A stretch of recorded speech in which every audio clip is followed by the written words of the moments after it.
Assalamualaikum warahmatullahi wabarakatuh. Bersyukur kepada Allah yang telah memberi karunia kenikmatan iman, Islam, ihsan, kesehatan, rizki yang berkah, umur yang panjang sampai detik ini, dan tidak bisa disebutkan satu persatu. Salam dan sholawat kita sanjungkan kepada Nabi besar Muhammad Sallallahu Alaihi Wasallam. Itulah pemimpin kita yang wajib kita tiru dan kita contoh. Mudah-mudahan di hari akhir kita mendapatkan syafaatnya. Amin ya Allah ya Rabbal Alamin. Pembahasan kali ini tentang surat Al-Anbiya. Apa maknanya surat Al-Anbiya? Tujuannya apa? Kisah-kisahnya apa? Dan apa yang bisa dipetik dari pelajaran surat Al-Anbiya ini? Maka kita harus sering membaca surat Al-Anbiya ini sehingga kita merasakan manfaat dari surat Al-Anbiya ini. Surat Al-Anbiya terdiri atas 112 ayat, termasuk golongan surat-surat Makkiyah. Dinamai surat ini Al-Anbiya, yaitu nabi-nabi, karena surat ini mengutarakan kisah beberapa orang nabi. Permulaan dari surat Al-Anbiya menegaskan bahwa manusia lalai dalam menghadapi hari berhisab.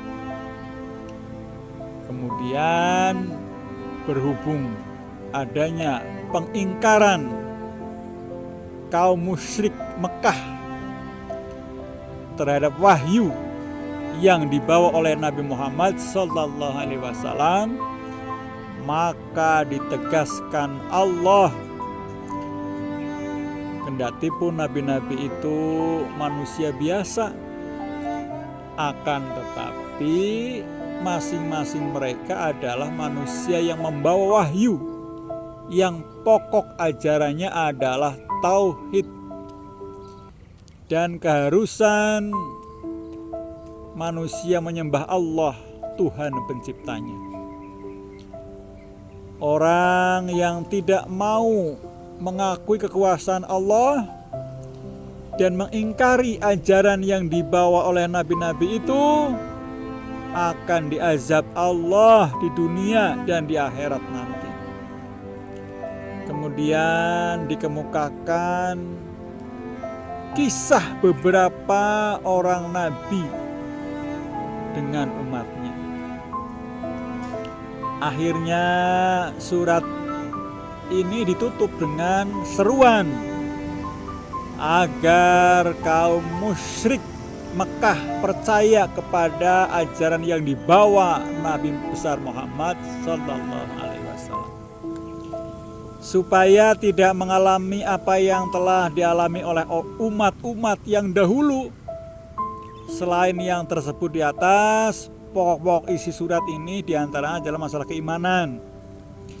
Para nabi dan para rasul itu selamanya diangkat Allah, dan jenis manusia, langit dan bumi akan binasa. Kalau ada Tuhan selain Allah, semua rasul membawa ajaran tauhid dan keharusan manusia menyembah Allah. Tiap-tiap yang bernyawa akan merasakan mati. Coba ya, kalau tidak percaya, kita lihat di sekeliling kita ya, makhluk semua banyak yang sudah mati.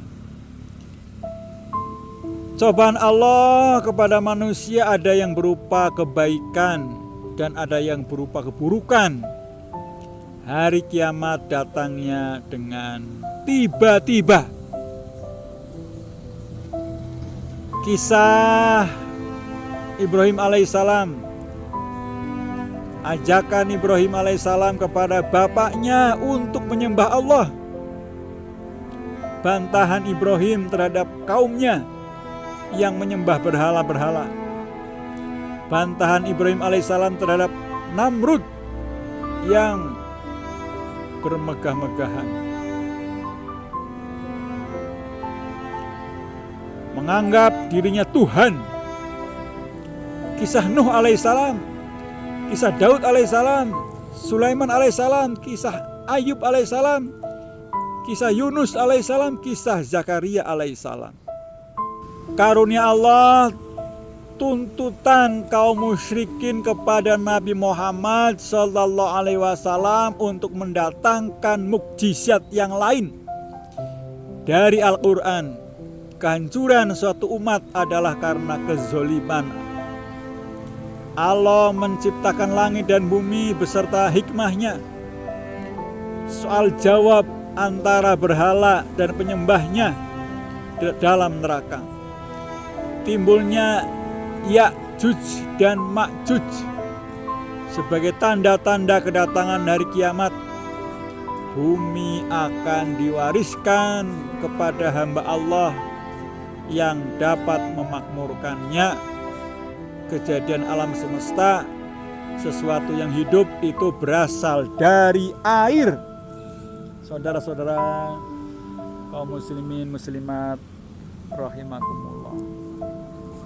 Surat Al-Anbiya menerangkan bahwa sudah menjadi sunnah Allah bahwa para nabi atau rasul yang diutusnya adalah dari jenis manusia yang diberikan kepada mereka kitab dan mukjizat. Dasar agama, akidah yang dibawa oleh para nabi itu adalah sama, hanya berbeda dalam syariat, hukum furu', karena ini disesuaikan dengan perkembangan masa dan keadaannya. Lalu ada enggak persesuaian antara surat Al-Anbiya dengan surat Al-Hajj? Tentu saja ada. Satu, pada akhir surat Al-Anbiya dikemukakan hal-hal yang berhubungan dengan hari kiamat. Sedangkan pada bagian permulaan surat Al-Hajj dikemukakan bukti-bukti adanya hari berbangkit dengan dalil akal.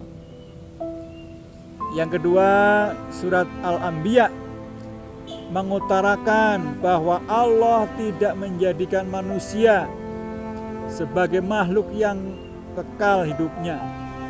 Semuanya akan merasakan mati.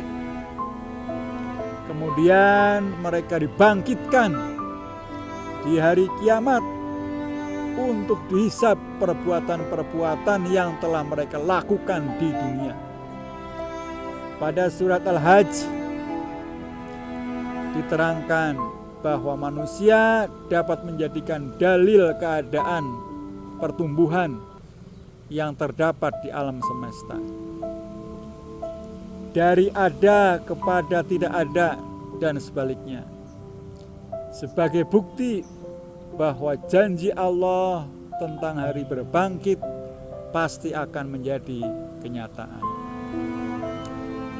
Yang ketiga, surat Al-Anbiya menerangkan kisah nabi-nabi dan dalil-dalil yang dihadapkan kepada kaumnya tentang kebenaran agama yang dibawanya.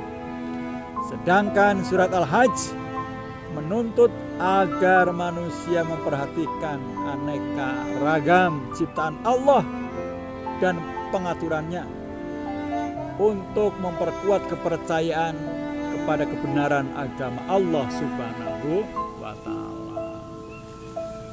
Itulah tentang surat Al-Anbiya. Kita harus sering-sering membacanya karena peristiwanya begitu dahsyat dan sangat penting bagi umat Islam, serta maknanya benar-benar sangat penting sekali. Oleh karena itu maka kita mengambil pelajaran dari surat Al-Anbiya ini, sehingga mukjizat ini benar-benar bisa bermanfaat buat kita dan seluruh umat Islam yang ada di dunia ini. Kebenaran datangnya dari Allah Subhanahu wa taala, kesalahan datangnya dari saya sendiri. Assalamualaikum warahmatullahi wabarakatuh.